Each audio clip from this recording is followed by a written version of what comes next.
muchachos, bienvenidos a sus clases de CETEC en línea, espero te encuentres muy bien. Vamos a continuar con nuestras lecciones de la asignatura de química. Esta es nuestra lección número 4, donde vamos a conocer los modelos atómicos a través del tiempo y vamos a conocer lo que es realmente el modelo atómico actual y por qué lo consideramos como el actual. Recuerda que a lo largo de estas clases que hemos tenido hemos estado definiendo lo que es átomo, las unidades subatómicas. Sin embargo, esta clase va a ser específicamente para dar hincapié y dar origen y dar de alguna manera interés en cómo ha ido evolucionando estos modelos atómicos. Uno de los principales por decirlo, por llamarlo, iniciadores en estas teorías fue Demócrito y Leucípido, que ya lo habíamos estado hablando en la clase anterior, de cómo estaban observando lo que es un átomo. Y bueno, ellos dijeron que no era una estructura que se podía dividir. El átomo era lo más pequeñito que existía en el mundo, en la materia, y ya, no había una partícula subatómica, no había números cuánticos, no había número de masa, no había nada, solamente era un conjunto de átomos que lo que hacía que existiera la vida. Incluso hasta dudaron si existía átomos dentro de ya seres muertos, ¿no? Sin embargo, con los adelantos que hemos tenido a través imagínate, desde la época de los filósofos y de los griegos hasta ahora, que la materia, no importa si es un ser vivo o ya un ser que ya está muerto, ¿no? La materia sigue siendo el lugar que ocupa en el espacio, una masa que ocupa un lugar en el espacio. Sin embargo, los griegos, en este caso Demócrito, no lo visualizaba así. Por lo tanto, para él el átomo era una partícula muy pequeña, la elemental, que no se podía dividir. Sin embargo, conforme nosotros fuimos avanzando, conforme nosotros, los científicos fueron dando ideas, aportando a estas teorías, fue como se empezaba a dar forma a lo que es propiamente el átomo y a conocer las partes que en la clase anterior pues ya definimos, ¿no? Bien, una de las leyes que ayudó a este tipo de teorías, sobre todo al primer modelo después del Leucípido, que fue muchísimo tiempo después, fue la ley de la conservación de la materia, expuesta por Anthony Laurent Lavoisier, donde él hizo un experimento. En este experimento dedujo, por medio de reacciones químicas, obviamente, que de los procesos químicos la cantidad total de masa que interviene permanece constante. ¿Qué quiere decir? Que si yo, por ejemplo, combino, no sé, un líquido con un sólido, el resultado va a ser un líquido con un sólido o un estado semiacuoso donde podamos unir a las dos partes. Es por eso que él estableció la siguiente ecuación: A más B da C más D. Es un nuevo producto, pero con la conformación de los reactantes que nosotros habíamos utilizado. Reactantes son los ingredientes, por decirlo así, o las partes que nos ayudan a dar origen a este nuevo producto, que en este caso el producto sería C y D. Y bien, los coeficientes o las partes que es A, B, C y D son compuestos con diferente peso molecular. Sin embargo, todos debían de tener esta característica, tener un peso molecular aunque fuese diferente, pero para poder establecer esta ley de la conservación. Y bien, así pudo él definir la frase más icónica y la ley más icónica de lo que es esta materia y esta asignatura. La materia no se crea ni se destruye, solo se transforma. Traducido, vamos a poner un proceso biológico. Nosotros tarde o temprano vamos a morir. ¿Cómo? Eso sí ya depende del destino, vaya. Podemos morir por proceso biológico, por un accidente, por cualquier cosa. Un organismo vivo, al final de cuentas, muere. Pero no muere como tal. Con nosotros conocemos el concepto ya sea porque la sociedad no lo dio, porque es de manera psicológica, no sé. Pero realmente para Lavoisier no existe el concepto de muerte. Sin embargo, a partir de que un organismo llega a ser ya inerte, suceden procesos biológicos que dan origen o dan energía a otra especie de materia. En este caso, si nosotros morimos, llega un proceso de descomposición y es donde los gusanos o cierto tipo de bacterias aprovechan nuestros tejidos, aprovechan toda la energía que nosotros le podemos dar para ellos continuar con una serie de reacciones metabólicas. Y la materia no se murió, solamente tomaron tejido que lo procesaron, lo metabolizaron y lo convirtieron en energía. Igual nosotros, cuando vamos a, por ejemplo, a comer una ensalada, obviamente pues fue cultivada y fue todo, lleva todo el proceso, ¿no? De cuando lo tenemos en nuestro plato. Y no quiere decir que la planta haya muerto. Simplemente la cortamos, la comemos y nos hace tener otro tipo de metabolismo. Eso es a lo que se refiere Lavoisier. No existe como tal el concepto de muerte porque la materia, aunque esté inerte, va a utilizarse para otro tipo de materia o otro tipo de organismo en este caso. Bien, siguiendo esa ley, esta idea, Dalton, que fue el primer modelo atómico aceptado después del de Demócrito, pues en 1808 estableció una serie de leyes o una serie de características para definir lo que es un átomo. Y bien, esta teoría la retomaba desde las ideas de Leucipido y de Demócrito con respecto, obviamente, al átomo, donde ya consideraba que el átomo era la partícula fundamental de la materia con capacidad de asociarse con otros átomos para formar obviamente lo que conocemos como moléculas, manteniendo esta idea hasta la actualidad. Lo vimos la clase pasada, de hecho, cuando estuvimos hablando de los niveles de organización de la materia. Y bueno, en la teoría de Dalton realizó ciertos postulados que los 4 principales son los siguientes. El átomo es la partícula más pequeña e indivisible de un elemento químico. Existen tantas clases de átomos como elementos químicos se conocen y todos los átomos de un elemento son iguales entre sí, que es lo que podemos observar en la imagen. Tenemos los átomos de un elemento cualquiera y todos son iguales. Y tenemos los átomos de otro elemento cualquiera. Por ejemplo, los rojos podemos considerarlo como oxígenos y los verdes como hidrógeno. Cuando se juntan, independientemente del número que haya tanto de uno como de otro, nos da un nuevo compuesto, esto es lo que se le llama como la conservación de la materia.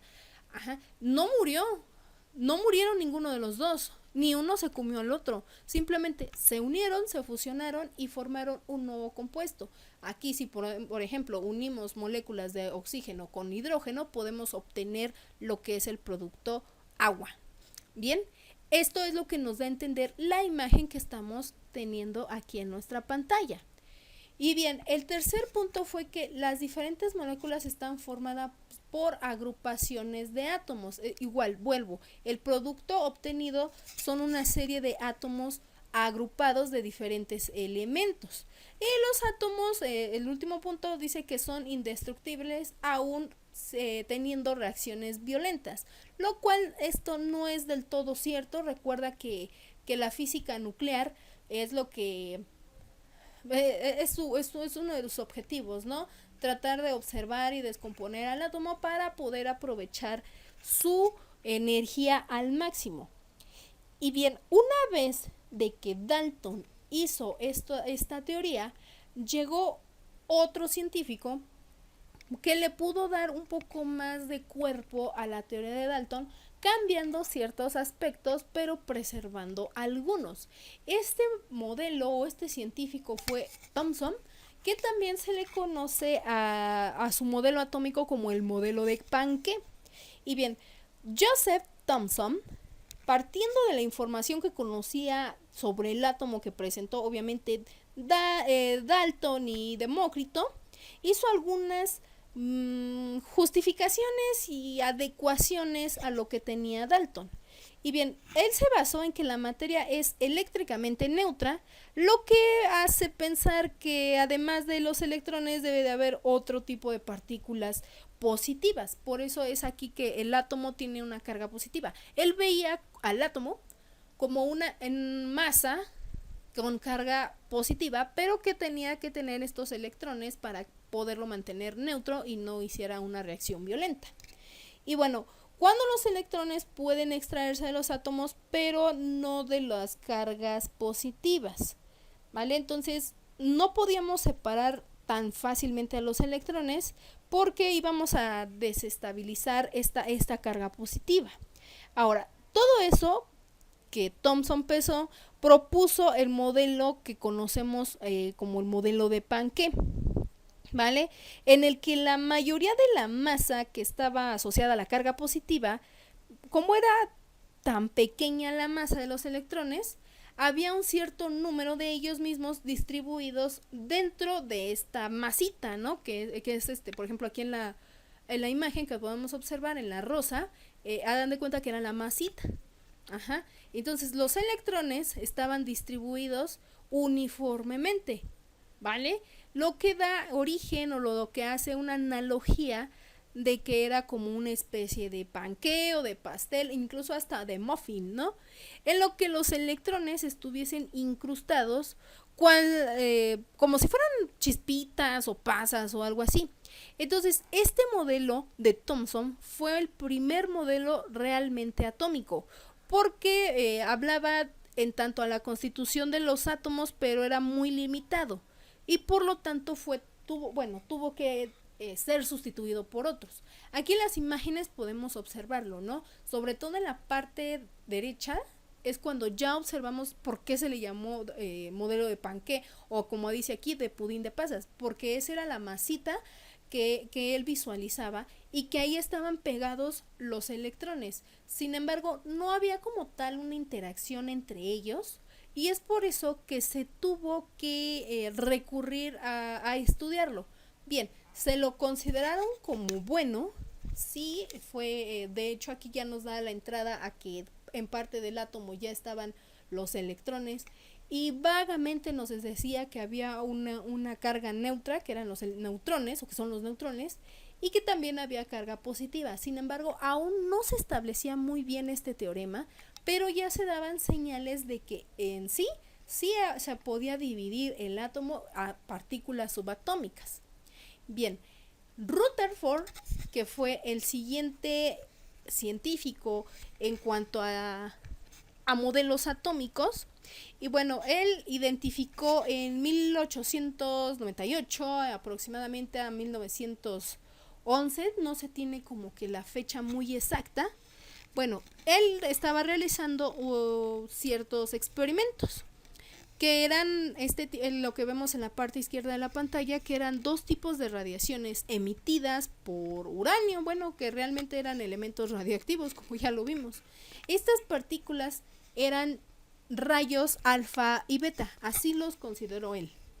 Bien, entonces Rutherford, que curiosamente era alumno o era discípulo, por decirlo así, de Thomson, y de hecho era el que lo sucedió en todas las cátedras de Thomson, junto con su compañero Hans Geiger y Gregor Manser, en el centro de investigaciones de una universidad, concluyeron con este modelo ciertos teoremas.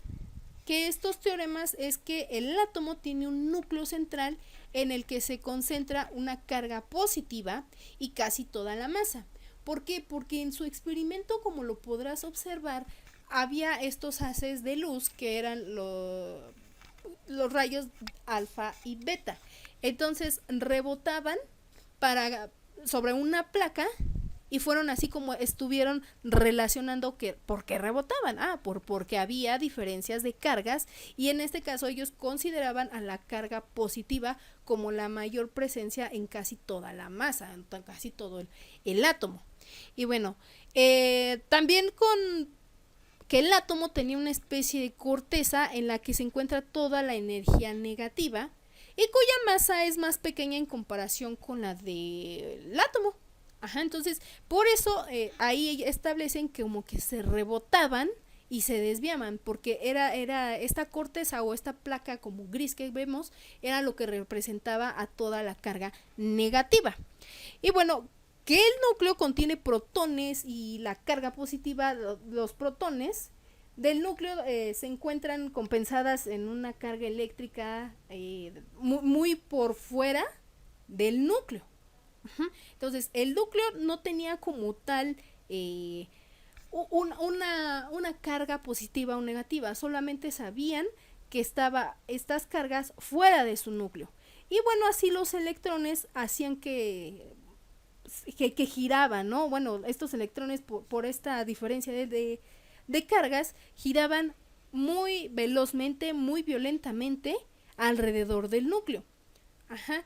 Y bueno, estaban separados por unas ciertas distancias o espacios, que fue lo que podemos observar en la parte derecha de nuestra pantalla. Como era una gran diferencia de cargas, había cargas tanto positivas como negativas, pero muy alejadas del núcleo, fue como ellos lo determinaron como espacios intermembranosos o espacios simplemente entre el núcleo y las cargas eléctricas. Y bueno, el tamaño del núcleo era tan pequeño en comparación del átomo que no se veía dañado con este choque y estas velocidades o estos movimientos tan violentos que hacían los electrones específicamente. Sí, y como te darás cuenta, Rutherford ya permitió visualizar estas órbitas que podemos considerar dentro del átomo. Ya va teniendo más cuerpo lo que es el átomo o el modelo atómico que conocemos hasta ahorita. Sin embargo, aún había que definir qué pasaba con estos espacios, ¿no? Fue así que llega la nueva propuesta, la innovación al modelo de Rutherford hecha por Bohr en 1913 por medio de un estudio al átomo de hidrógeno. Y bien, en este científico Bohr hizo experimentos midiendo el movimiento del electrón del hidrógeno alrededor de su núcleo y observó que estaba un poquito restringido el número discreto de órbitas circulares. Ahora, el momento angular donde el haz o un poquito del fotón que desprende el hidrógeno estaba cuantificado o estaba observado con respecto a lo que era la constante de Planck, y fue así como Bohr definió una fórmula para poder establecer estas características. Y bien, como el electrón no irradia energía mientras permanece en una de las órbitas permitidas, recuerda, había unas que sí se podían, otras que no, a eso me refiere que estaban restringidas. Bien, como estaba en unas órbitas permitidas, tenía en cada órbita una carga eléctrica o una especie de energía muy característica y que tenía que ser constante. Cuando el electrón cae de un estado de energía muy activo, superior de hecho al de otro haz de energía inferior, se emite una cantidad de energía definida en forma de un fotón de radiación. Con estos con este experimento llega a estos tres postulados que dicen que los electrones en los átomos se encuentran alrededor del núcleo en órbitas o niveles energéticos. Estas órbitas, entre más cercanas al núcleo, contienen a los electrones con menor carga, y entre más alejadas, pues las órbitas pues van a tener una mayor carga. De hecho, es lo que decíamos, ¿no? Que los electrones que están más separados del núcleo en la clase anterior eran los que reaccionaban a ciertos elementos o con los electrones de otro componente. Y bien, el último era que los electrones pueden moverse de una órbita a otra, pero para esto el electrón debe de ganar o perder una cantidad exacta de energía, que este último principio es lo que nos da hincapié o lo que nos da la idea, la propuesta de lo que son los enlaces químicos, que en clases posteriores vamos a estar observando esto de lo que son los enlaces químicos, que existen varios tipos de enlace, pero a partir de esto pues sí podemos pues ver, ¿no?, esta parte. Y bien, vamos a continuar con el modelo atómico de Bohr, porque de hecho a partir de él se da esta parte de cómo decirlo, de innovarlo. ¿Por qué? Porque quedan muchos huecos dentro de su modelo. Por ejemplo, él no explicó, si bien nos dio que ya existían niveles energéticos a los que llamó órbitas, no define bien cómo es una órbita o qué características tiene cada una de ellas. Si todas son iguales, que no, porque obviamente también en su segundo postulado está diciendo y está afirmando que no, que son muy diferentes los electrones que están más cercanos al núcleo a los que están más alejados del núcleo. Por lo tanto, pues había que establecer este teorema, ¿no? Y bueno, fue así que al modelo de Bohr se modificó aproximadamente unos años después, que fue técnicamente entre 1919 y 1920, aunque hay datos que dicen que fueron desde 1916 que se empezaron a establecer estos experimentos para poder fortalecer la teoría de Bohr. En la imagen que tenemos de hecho ahorita podemos observar lo que son orbitales estables, que es el primer postulado, y los 3 niveles que manejaba Bohr. Entonces, las partículas subatómicas que componen a lo que es el núcleo, que propiamente del átomo, pues ya eran definidas como protón, neutrón, y que alrededor estaban ya los electrones. Esto quedó más sentado por un científico que se llama Chadwick, que de hecho fue hasta 1932. Durante como yo se los dije, en 1919-16 ya se estaba estableciendo cómo podíamos estudiar mejor o sentar mejor el modelo de Bohr, y el primero fue Chadwick con esta definición de los protones y los neutrones. Que bueno, con excepción de la forma más común del hidrógeno, que no posee neutrones. Por eso al hidrógeno lo empezaron a considerar como un objeto de estudio muy importante. Fue así que damos inicio a lo que es el modelo atómico cuántico ondulatorio, que este es el que es más reciente. Sin embargo, tiene mucha base del modelo atómico de Bohr. Por eso hay mucho así como que es el modelo atómico de Bohr el actual o es el cuántico ondulatorio. Son los dos, porque obviamente el cuántico ondulatorio tiene base con los experimentos hechos por Bohr. Y bien, el modelo cuántico ondulatorio, o también llamado modelo orbital, nos define lo que son los orbitales. Obviamente nos dice que ya hay como tal orbitales dentro del electrón. Entonces, estos orbitales son los espacios por donde los electrones se mueven de manera irregular. Recuerda que los electrones tienen tanta energía que están en constante movimiento muy rápido. Entonces, sin embargo, este modelo atómico, en contrario a lo de Bohr, no hace mención a que las trayectorias sean circulares de estas orbitales, sino que ya empieza a definirlos como una especie de elipse. Y bien, los electrones se van a mover irregularmente, pero al final se van a agrupar por ciertos niveles de energía o capa. Y bueno, estos orbitales son la representación del espacio, ¿no?, que está alrededor del núcleo. Ya se puede definir ahora sí qué ocupa un electrón en un átomo.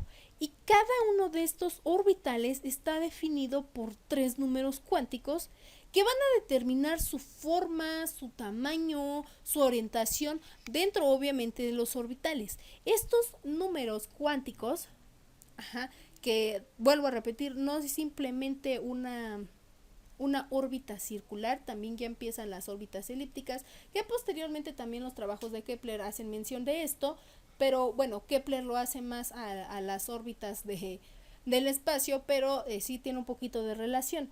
Bien, Los números cuánticos los vamos a definir como S, P, D y F, que son los que estamos observando aquí en la pantalla. El orbital S, si te das cuenta, es solamente un pequeño circulito, dentro de obviamente de los 4 cuadrantes del plano cartesiano. El orbital P, que son dos uniones de uno más sencillo, y de hecho si te das cuenta son un poquito ya más elípticos. Tenemos al orbital D, que ya se ubica uno en cada plano, en cada cuadrante del plano cartesiano, y el más complejo, que está dentro de las 3 dimensiones, porque los 3 primeros están sobre el eje X y Y. Entonces el último, que es el orbital F, ya lo manejamos como una tercera dimensión, siendo el más complejo. Cuando veamos en nuestra siguiente clase lo que es configuración electrónica, vamos a entender un poquito más cómo se comportan estos números cuánticos. Y bien, dentro de los números cuánticos, sí, tienen 3, sin embargo tienen uno que es base, que es primordial, que es el número cuántico n. Y bien, este número cuántico principal n determina el tamaño de la órbita y puede tomar cualquier valor natural que sea distinto de 0. Por eso ahí en la tabla que podemos observar dice número cuántico principal, que lo vamos a representar con n. Técnicamente no es un número para las órbitas, porque este es el que va a estar dentro de la órbita. Sin embargo, lo vamos a considerar como el número principal, ¿no? Y bien, ¿cuáles son las características del número n? Va a definir, como ya te lo dije, la parte del tamaño del orbital.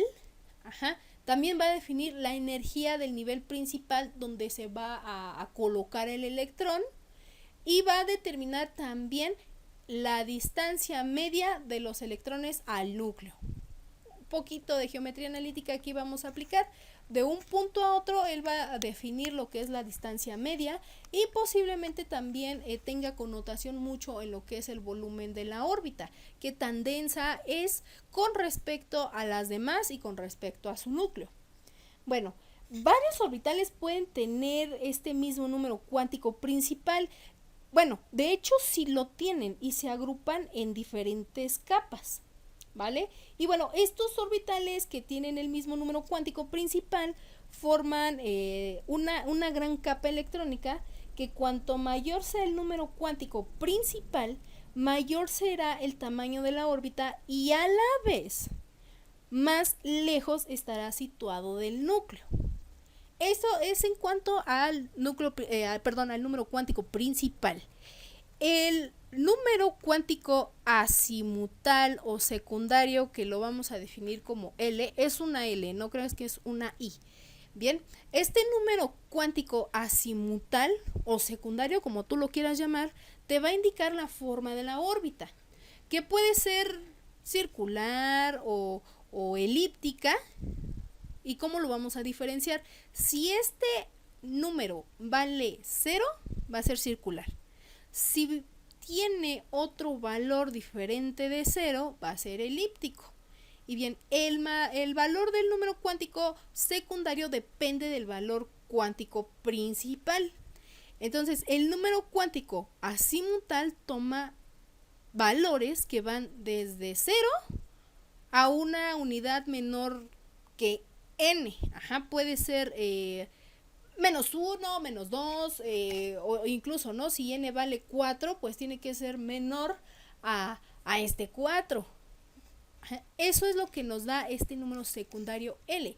Y bueno, como aquí lo vemos en la tabla, pues también define la energía de los subniveles, que se divide en cada nivel principal y la superficie de la órbita, ¿vale? Bien, cuanto mayor sea el número cuántico azimutal, más elíptico y achatada está la órbita.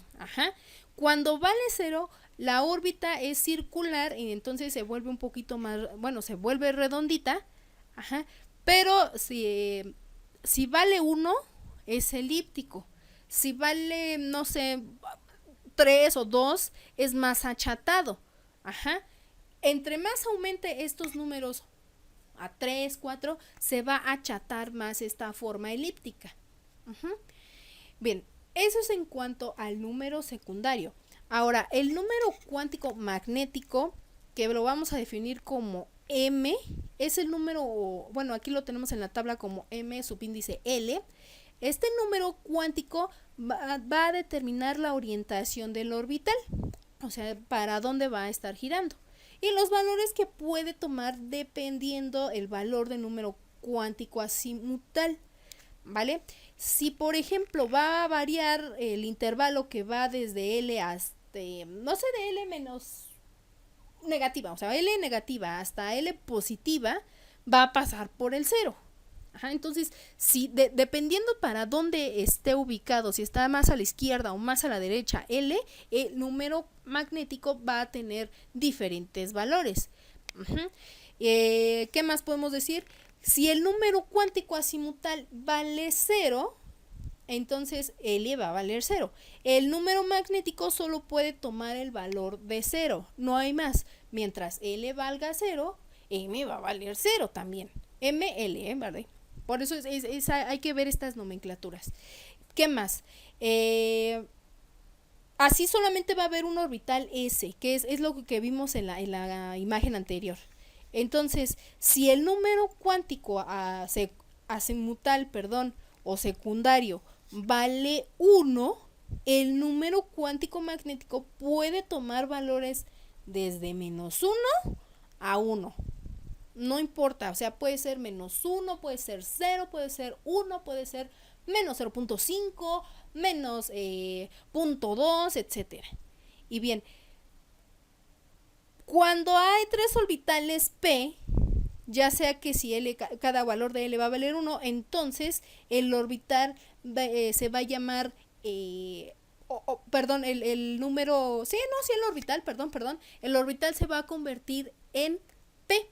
Recuerda, los orbitales es S, P, D y F. Entonces, cuando existan 3 orbitales con valor de L, de L1, se va a formar lo que es nuestro orbital P, que ya es cuando teníamos las dos bolitas, bueno, las dos elipses en nuestro plano cartesiano, uno arriba y uno abajo. ¿Vale? Esta es es un poquito complejo, ya que no estudiamos como tal física cuántica, pero son características que nosotros en nuestros electrones vamos a estar observando en cuanto hagamos la configuración electrónica. Bien, ¿qué más podemos decir del número magnético? Que representa la posible orientación, como lo vemos aquí en la tabla, de los subniveles en el campo magnético del átomo y define pues los orbitales, ¿no? Eso es a lo que se refiere la explicación. Y el último número, que es el número cuántico spin, es uno de los más importantes dentro de la química, porque de él va a depender el giro del electrón sobre sí mismo. Este es el número spin, por eso viene MS o simplemente llamado S. Si es un número magnético, tiene características muy similares al que está arriba, al segundo número. Sin embargo, ese es su característica principal, que va a indicar el giro del electrón sobre sí mismo alrededor del núcleo, para que lo entiendas un poco mejor, porque al final de cuentas la vista del átomo pues puede ser una vista de 360 grados. Cuando es positivo el valor del spin, que de hecho vale 1/2, el giro lo puede hacer hacia arriba, y cuando es negativo el giro lo puede hacer hacia abajo, ¿vale? Estas son las características más importantes de lo que es el número spin. Sí, son muy pocas, pero es la más importante para poder realizar los ejercicios de la configuración electrónica. Y bueno, este tema de la configuración electrónica va a ser nuestra próxima clase.